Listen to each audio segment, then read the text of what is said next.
प्रभा देवी के 2 बेटे थे, जिसमें से बड़ा बेटा विनोद और छोटा बेटा मोहित था।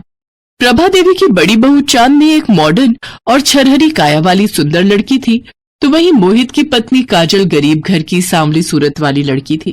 काजल अपने परिवार की जिम्मेदारियों को भली भांति निभाती थी, जबकि चांदनी का सारा ध्यान सिर्फ अपने मेकअप और फिगर को बनाने में ही रहता था।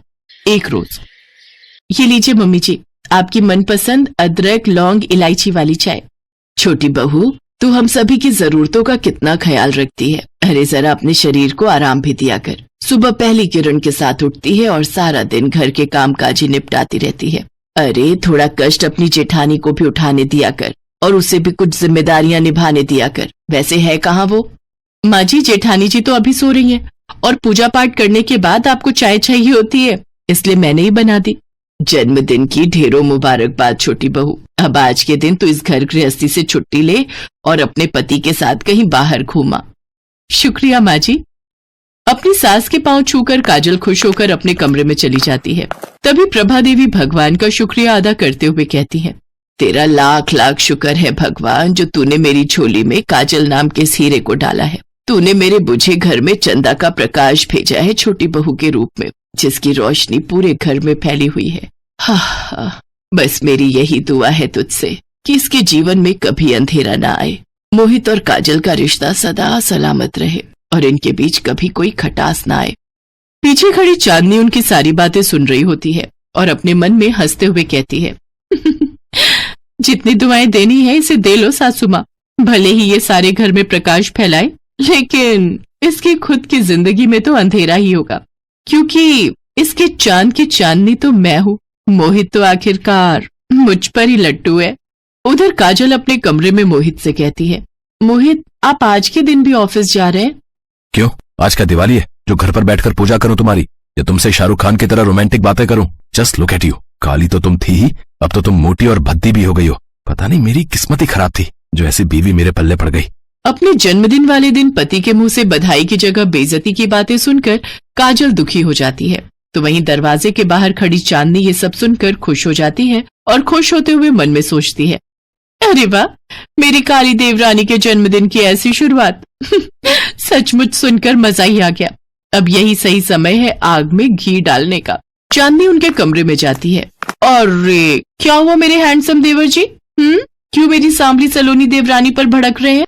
जरा कुछ सीखो मेरी भाभी से। शादी के इतने वक्त बाद भी इन्होंने अपने फिगर को कितने अच्छे से मेंटेन करके रखा हुआ है। मोहित, शायद आप भूल रहे हैं कि मैं एक बच्चे की माँ हूँ, और माँ बनने के बाद एक औरत के शरीर में परिवर्तन आते ही हैं। उसकी त्वचा और शरीर में फर्क पड़ जाता है। मैं एक पत्नी होने के साथ साथ एक माँ भी हूँ, जबकि जेठानी जी अभी माँ के सुख से वंचित है। ये बात सुनकर चांदनी गुस्से में वहां से चली जाती है। मोहित भी बैग उठाकर ऑफिस के लिए निकलने लगता है कि तभी उसका बेटा बंटी स्कूल के लिए तैयार होकर आता है और मोहित से कहता है, पापा, आज मेरी स्कूल वैन नहीं आई, तो क्या आप मुझे ऑफिस जाते हुए स्कूल ड्रॉप कर देंगे प्लीज?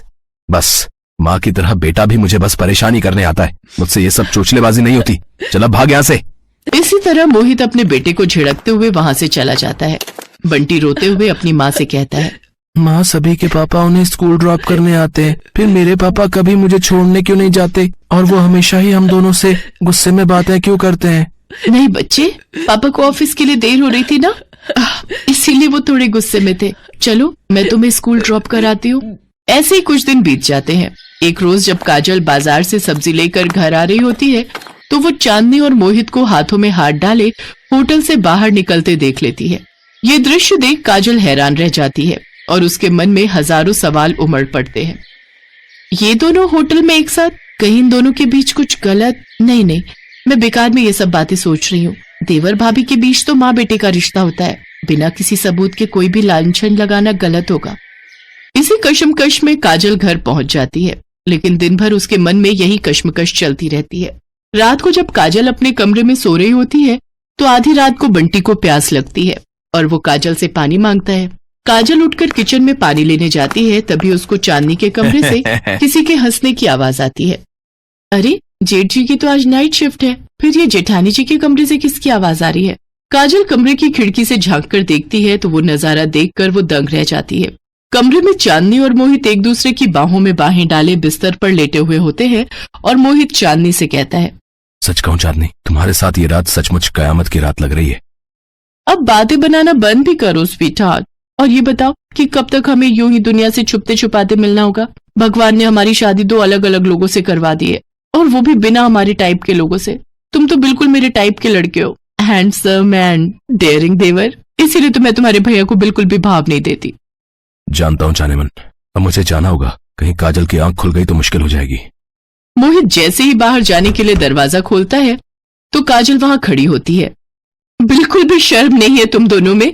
देवर भाभी के पाक रिश्ते को कलंक लगा दिया तुमने। मैंने ये कभी नहीं सोचा था कि मेरी जेठानी ही मेरी सौतन बनेगी। ओह, तो तुमने सब कुछ देख लिया। चलो अच्छा है, आज नहीं तो कल सच तुम्हारे सामने आना ही था। हाँ, और अब यही सच्चाई मैं दुनिया के सामने लाकर रहूंगी। बहुत धोखा दे लिया तुमने हम सबको। खबरदार जो तुमने ऐसा कुछ सोचा भी, वरना तुम्हारे बंटी को इस दुनिया से रुखसत होने में देर नहीं लगेगी। मोहित, ये औरत तुम्हारे सामने तुम्हारे बच्चे को जान से मारने की धमकी दे रही है और तुम चुपचाप तमाशा देख रहे हो। अरे कौन बच्चा, किसका बच्चा? तुम और बंटी तो बस मेरी एक भूल हो। तुम दोनों जियो या मरो, इससे मुझे कोई फर्क नहीं पड़ता, समझी? इस तरह उन दोनों से मिली धमकी से काजल अपने बच्चे को खोने से डर जाती है और वो अपना मुंह बंद रखकर सब कुछ चुपचाप सहती रहती। और इसका नतीजा ये हुआ कि देवर भाभी की हवस को शह मिल जाती है और अब वो एक दूसरे के साथ और ज्यादा समय बिताते। एक रोज बंटी अपनी माँ से पूछता है, माँ, आजकल आप इतनी उदास और खोई खोई क्यों रहती हो? पापा ने आपसे कुछ कहा क्या? नहीं मेरे बच्चे, वो मेरी तबीयत ठीक नहीं है ना, इसलिए तू जा बाहर जाकर खेल। बंटी बाहर खेलने चला जाता है। तभी काजल की सास उसके कमरे में आती है और उससे कहती है, क्या बात है बहू, तेरे और मोहित के बीच सब कुछ ठीक तो है ना? आज जो बात तुमसे बंटी ने पूछी वो मैं भी कई दिनों से पूछना चाह रही थी। आजकल तुम हर वक्त खोई खोई सी क्यों रहती हो? पता नहीं क्यों, लेकिन तेरा उदास चेहरा देखकर ऐसा लगता है कि जैसे कोई सौतन तुझे ढा रही हो। अगर ऐसा कुछ है तो एक बात हमेशा याद रखना, विश्वास से भरी पत्नी अगर चाहे तो यमराज से भी अपने पति के प्राण वापस ला सकती है। फिर एक औरत से क्या डरना।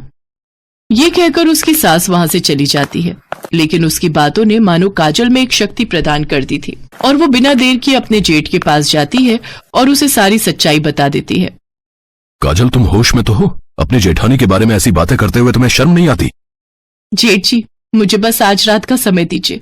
आज रात जेठानी जी की सच्चाई आपके सामने होगी। इसके बाद विनोद के साथ मिलकर काजल एक प्लान बनाती है और फिर आधी रात को मोहित के फोन से चांदनी के फोन पर एक मैसेज करती है और उसे अकेले में मिलने के लिए छत पर बुलाती है। कुछ देर बाद चांदनी छत पर जाती है और पीछे से जाकर मोहित के गले लिपट जाती है और उससे कहती है, क्या हुआ मेरे हैंडसम देवर जी? आधी रात तक कभी सब्र नहीं हुआ जो मुझे छत पर ही बुला लिया? चलो अच्छा है, रोज रोज चार दीवारी में रोमांस करके मैं भी बोर हो गई थी। हाँ, आज खुले आसमान के नीचे रोमांस करने में मजा आएगा। अब कुछ कहोगे भी या यूं ही पीठ घुमाए खड़े रहोगे? चलो अब मुझे जल्दी से अपनी बाहों में भर लो।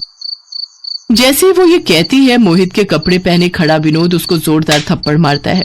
इसी के साथ छत की लाइट जल उठती है और सभी वहां आ जाते हैं। विनोद, तुम? हाँ मैं। इतने दिनों से तुम मुझे धोखा दे रही हो, मुझे बेवकूफ बना रही हो। और तुम मोहित, अपने ही भाई की पीठ पर छुरा घोंप दिया तुमने। अगर आज काजल मुझे तुम्हारी सच्चाई नहीं बताती तो तुम देवर भाभी का ये घिनौना सच कभी भी मेरे सामने नहीं आता। आज के बाद तुम दोनों से मेरे सारे रिश्ते खत्म। नहीं विनोद, ऐसा मत कहो, मुझसे रिश्ता मत तोड़ो, मुझसे भूल हो गई। अपनी अय्याशी को भूल का नाम मत दो, समझी? अब निकल जाओ मेरे घर से। काजल, तुम तो मुझे समझो, आखिरकार मैं तुम्हारे बच्चे का बाप हूँ। तुमने हमारे बच्चे का वास्ता। जिस बच्चे को मौत के घाट उतारने की बात कह रहे थे, आप आज उसी का वास्ता दे रहे हो। बंटी बेटा, अपने पापा के पास आओ। दूर रहो मुझसे, आपने मेरी माँ का दिल दुखाया है, उन्हें धोखा दिया है। चले जाओ हम दोनों की जिंदगी से। माँ, मैं तो आपका बेटा हूँ, आप तो मुझे माफ करेंगी ना? अपना ये मनहूस चेहरा लेकर निकल जाओ मेरे घर से। अरे तू मेरा बेटा नहीं बल्कि मेरी कोख से जन्मा एक कलंक है, कलंक। इस तरह चांदनी और मोहित के हवस के कारण 4 जिंदगियां बिखर जाती हैं। कुछ साल बीत जाने के बाद विनोद और काजल बंटी को माता पिता का प्यार देने के लिए एक दूसरे से शादी कर लेते हैं। तो वहीं मोहित और चांदनी जेल में सड़ते हुए अपने आगे की जिंदगी काटते हैं।